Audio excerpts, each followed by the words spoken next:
you also will become a trainer of your staff, the persons who directly report to you, and also a resource person within your organization. So I see Kingston Freeport Terminal is well represented, and we want to give a special welcome and thank you to the Kingston Freeport Terminal, as well as all the other organizations here on today. All right, when you think about sexual harassment, oh, my sincere apology.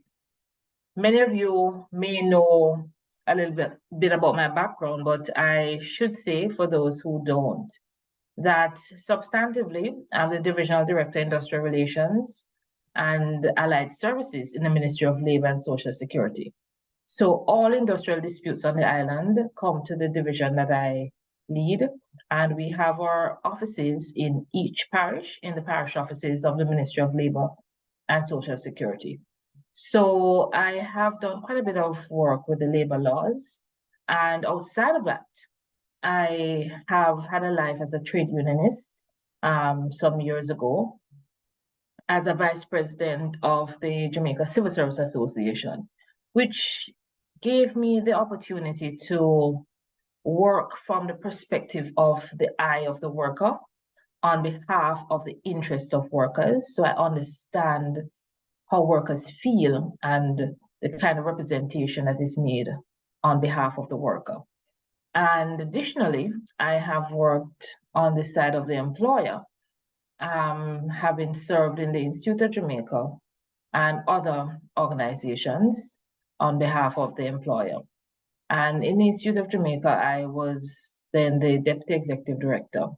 And I had one of the, I keep saying this story, that I had one of the most interesting opportunities where the very first day I was introduced to the staff, the chief delegate of the union asked me, how can you be management and also be a vice president of a trade union? And in her mind, it represented a conflict, but I quickly reassured her that she could now hold me to higher standards in terms of my leadership. And suffice it to say that she herself became the subject of disciplinary action and was eventually terminated. And I had to handle her termination. And while all of that happened, prior to, she called me Lady C. During, she called me Lady C. And even after she was terminated, she called me Lady C. And I think it is very important that as managers, whatever the situation that you are asked to deal with, or supervisors, you act with fairness, transparency, so that there is always this mutual respect. And this gives me a chance to segue into speaking about sexual harassment. Allegations of any form are very damning. They destroy relationships, they destroy lives, they adjust people's perception, people's perspective, and we have to be very careful. And I always say that, well, I'll say that someone has said to me, there's always three sides to the story: your side, my side, and the truth. Because from time to time, even in giving what we believe to be our truth, we say it from our perspective. And as HR managers, supervisors, we have to, as I say, take each story with a grain of salt, in the sense that we have to allow full investigation, a thorough and unbiased investigation of every matter. And we have to recall that it is not only important to give justice to the alleged victim, but during the process, there must be the protection of the person against whom an allegation is made. And why is this necessary? Because at the end of the day, if it is that the allegation is proved to be false or not as stated in the allegation, then at least you would have done your role in ensuring fairness and protecting the rights and interests of both parties. All right, so that is just the preface before we get into today's discussions. But having heard that Jamaica has this Sexual Harassment Act, it didn't just come out of nowhere. It is a reaction or response to what has been happening in the workplace. And I want to quickly say that when we talk about sexual harassment, sometimes there's a perception that it's a man harassing a woman. But these days it can be vice versa, because you do have women that harass men. Tafari, what do you have to say about that? Yeah, that is true, but there's a stigma around it. Okay, that's stigma. And I speak standard English and patois. Just as you said, it is kind of hard for people look at it that it's always one way, and men are not being sexually harassed in work. Listen, you do have women that harass men.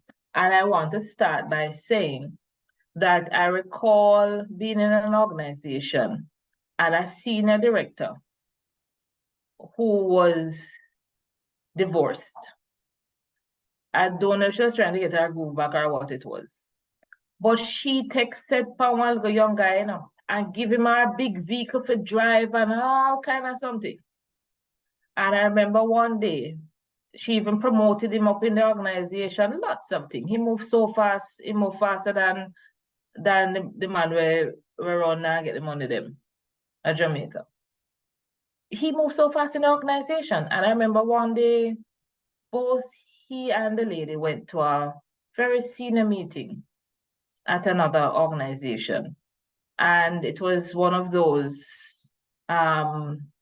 meetings of the who is who. So the lady in question said that she'd take out her church shoes that day because she dressed, as they said, dressed to puss foot. And she doesn't really eat when they serve at a lunch. So she said she didn't want to be disrespectful. So she decided to take her lunch with her in a box. When they served it, they boxed her lunch and so that she could have a takeaway. So after the meeting, she said that they were packed so far that she asked him to go and get the vehicle, the same young man. And he said that he went across for the vehicle, and when he turned out of the car park, it was when he got to the lights far down the road that he thought he had forgotten something. But he couldn't remember what he forgot. Then his phone rang, and there was a lady calling him to say that he had forgotten her, standing in front of the building that they were. She in her church shoes. And long and short of that story is that as a young man, eventually he came into like with another young lady in the organization, much younger person, and that began hell for him in that organization. That began a whole life of victimization of that young man. Safari, have you ever heard any stories like that before? We're talking from the man perspective. No, I have not. No, I have not. You have not. The thing is that a lot of persons, when they hear, may I talk a little bit to Tafari? A lot of persons, when they hear about sexual harassment, they normally think it's a man. Or he's gonna send messages to me, he's gonna send notes to me, he's gonna look at me in a particular way. He's going to touch me, he's going to do something that is very covert, but of a sexual nature. But as a man, I'm talking to you now. Do you think Jamaica is at a place where we accept that women can harass men in a sexual way?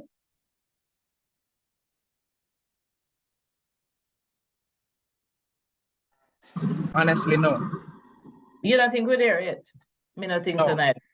Because that young I man, think we're far from.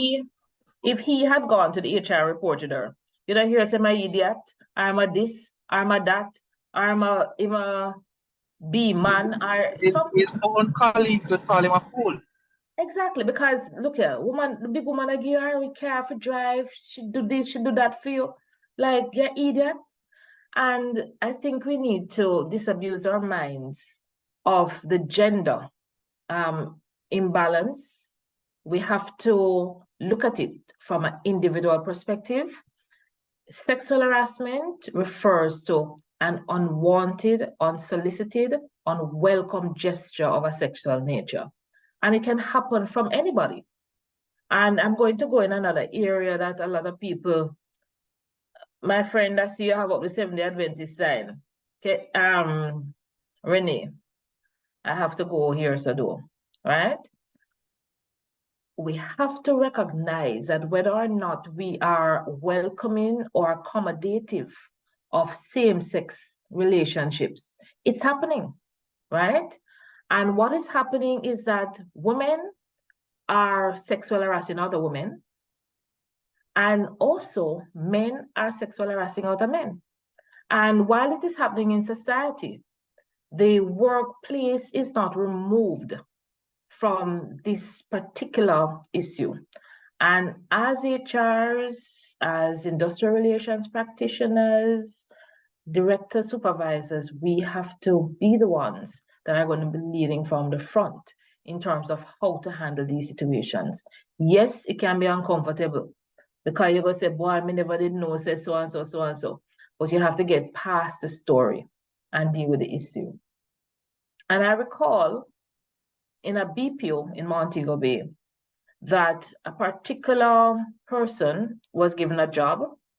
In the BPOs, they have to do the training and assessments before they're actually taken on staff. So this young man was doing the training and he was doing very well until latter part of his training, the trainer just failed him.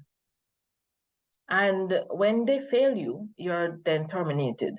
So the young man made a report that he believed that he was victimized because he refused to give sexual favor to the trainer. And it was kind of a shock to the HR. I recall the HR called me to find out what should she do in a situation like that.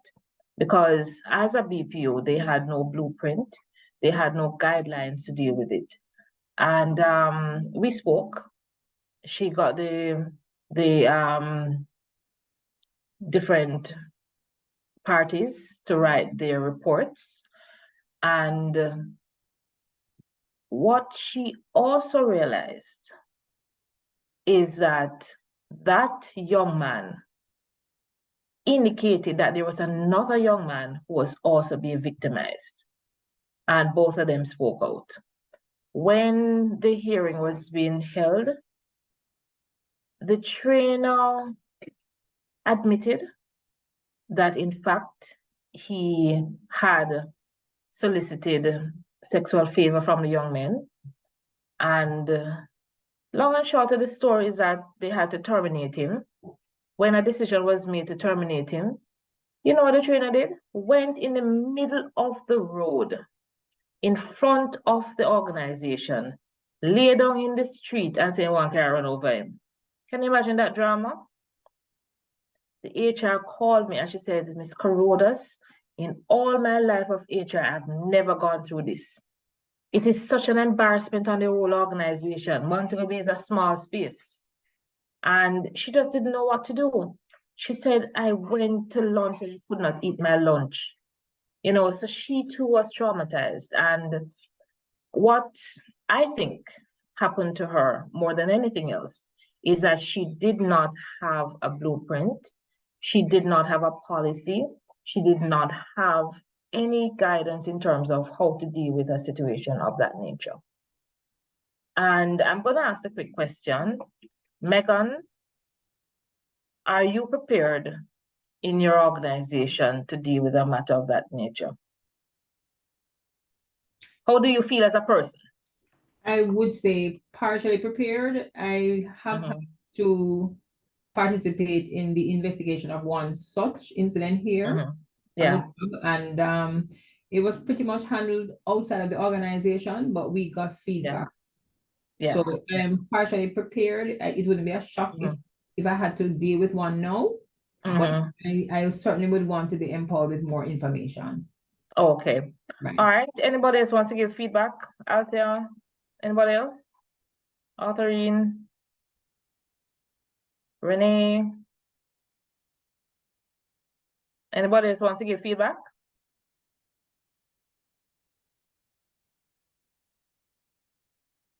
Where my participants am gone? Arthurine, you can't hide around yourself. No, I am at the ophthalmologist while listening on. So. Oh, all right, sweet. All right. Althea?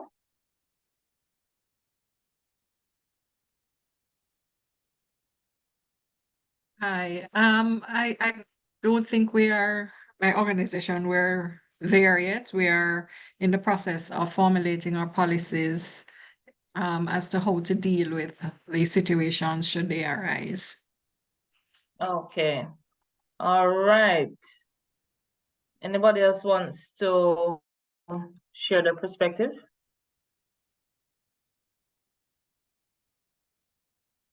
Well, me say anybody else is better on answer, because I'll call on name phone don't.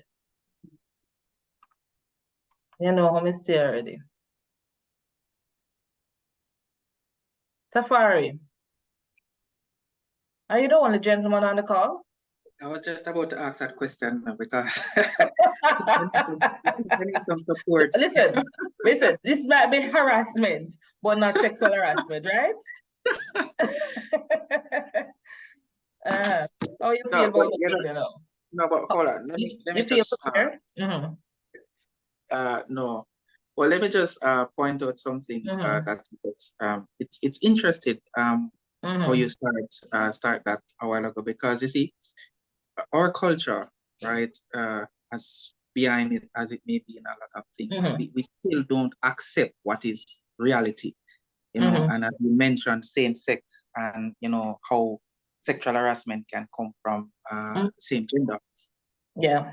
I don't think, I mean, I have spoken to a lot of colleagues, and you know, if we're in a situation where a gentleman, man, male, approach or makes sexual advance